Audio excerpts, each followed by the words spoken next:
Today, I'm going to take you from a beginner to an experienced keyboard and mouse player with only 1 week of consistent practice. I'll first cover wrist and arm aiming. To put simply, wrist aiming means to aim while only using your wrist and only having your wrist make contact with your desk. Arm aiming, on the other hand, is where you have your entire forearm on your desk, and instead of using just your wrist to aim, you'll also be using your entire forearm. Therefore, you'll be utilizing more arm strength, which will not only let you play longer without getting uncomfortable, but will also give you a much larger range of motion, which is especially important in Fortnite, where you'll be doing a ton of moving and building. The next aspect of improvement is super easy to overlook, but it's one of the most important aspects to improve.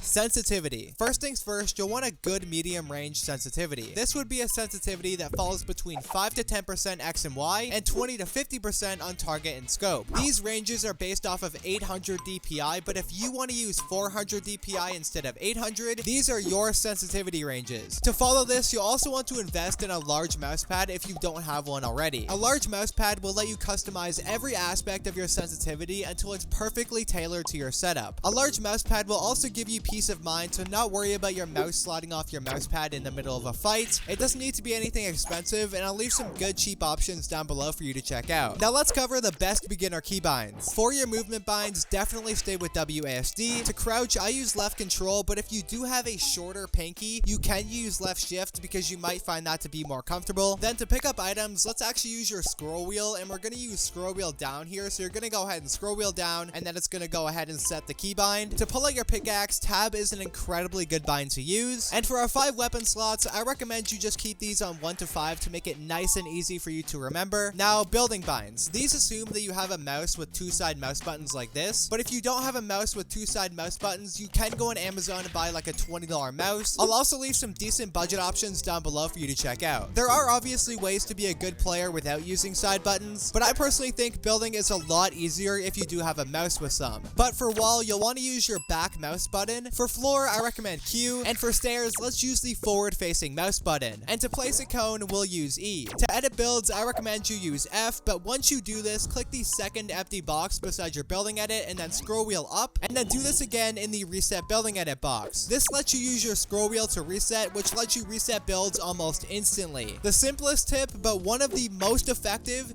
play a ton of creative when you're first starting out. Creative is full of tons of different maps to help you improve, and even just going into a blank creative island and free building is extremely beneficial. When I first started out, I played an absolute ton of creative. I would say a majority of the first half of my progression was spent in creative, and it definitely helped me to improve a lot quicker, and I'm sure it'll help you out too. Let's keep this section as simple as possible. There are 2 types of keyboards: membrane and mechanical. Membrane is pretty much your average school keyboard, and a mechanical keyboard is a type of keyboard that has mechanical switches, which come in 3 varieties: linear, tactile, and clicky. Now, if you're on a budget, here are my keyboard recommendations that I highly recommend you check out, but if budget's not a concern, here are my recommendations for you. Now, what mouse to buy will depend entirely on your grip style. The first is the palm grip, where you place the majority of your hand over your mouse. Then there's the claw grip, which, exactly how it sounds, means you make a claw shape with your fingers on your mouse triggers. Finally, there's the fingertip grip, where you have your fingertips on the triggers, but you have your hand just holding the mouse with the back of your palm. To find your grip style, you can grab your mouse and then see which of these grip styles looks the most like yours. To find the perfect mouse for each grip style, I did all the work for you, so here's another image of the best budget options. But if you aren't on a budget, these are all of my other mouse recommendations. Now let's cover the best graphics and in-game settings. Starting on the graphics side, I'm sure you already know, but of course use full screen for your window mode, and then 1920 by 1080 for most people on your resolution. And if you're on a low-end PC, I really recommend that you use a stretched resolution. I've tried several in previous videos, and these are the best ones out of all of them. And then for frame rate limit, you can set this to your monitor's refresh rate. And then for rendering mode, you're of course going to want to make sure that you're using performance mode. And then what you want to do is make sure you have all low settings here in graphics quality as well. And if you are on a low-end PC, you can knock your 3D resolution down like 20% or so, and you will get more FPS, but don't go too low or else your game will look like paper mache, and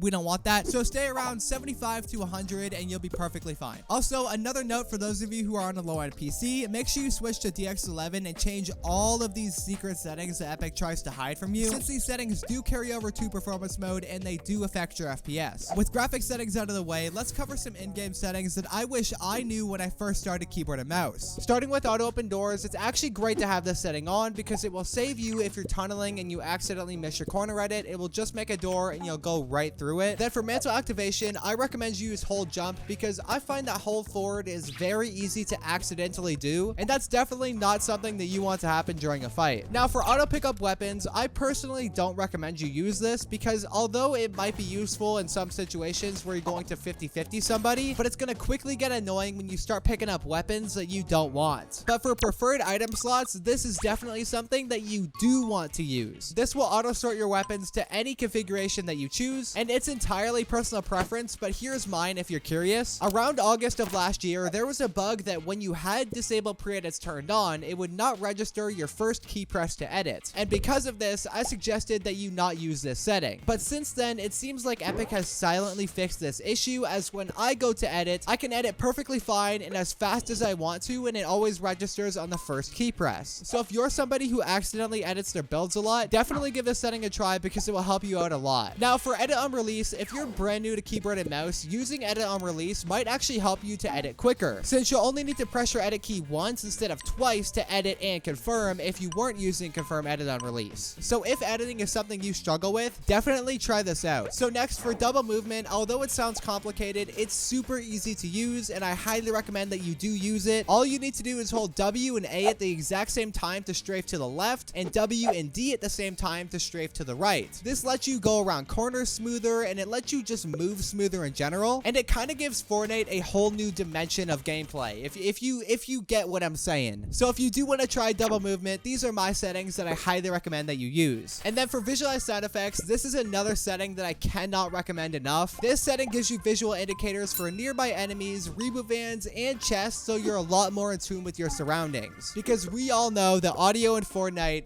isn't the best. But by now, if you've made it this far, I know you're somebody who really wants to improve, and as somebody who's gone through the struggles of improvement firsthand, I know it's very frustrating to die over and over and feel like your progression is taking forever. But if you do what I'm about to say, I promise you that you will literally be 10 times better than you were in only a month. They say that consistency and persistence leads to success in real life, right? So let's apply that to Fortnite. I want you to try to be 1% better than you were yesterday. This doesn't need to be 1% better in terms of overall skill level. It could be that you tried something new. It could be aim training, free building, just anything that gets you closer to your goal of becoming a good keyboard and mouse player. But you want to do something every day for a month that gets you towards that goal. It can be anything. And if you do this, you will be shocked at how good you could become. So if you're up to try this, leave a comment down below. Just comment your current skill level, and then next month come back and reread your own comment, and you're going to be shocked at how much progression you're able to make in only 1 month of hard work and perseverance. Even if it feels like you're making no progress right now, I genuinely promise that you will, but you need to promise to not give up, be persistent, and be 1% better than you were yesterday. And success, whether that be improving on keyboard and mouse or in any other facet of your life, is guaranteed to happen.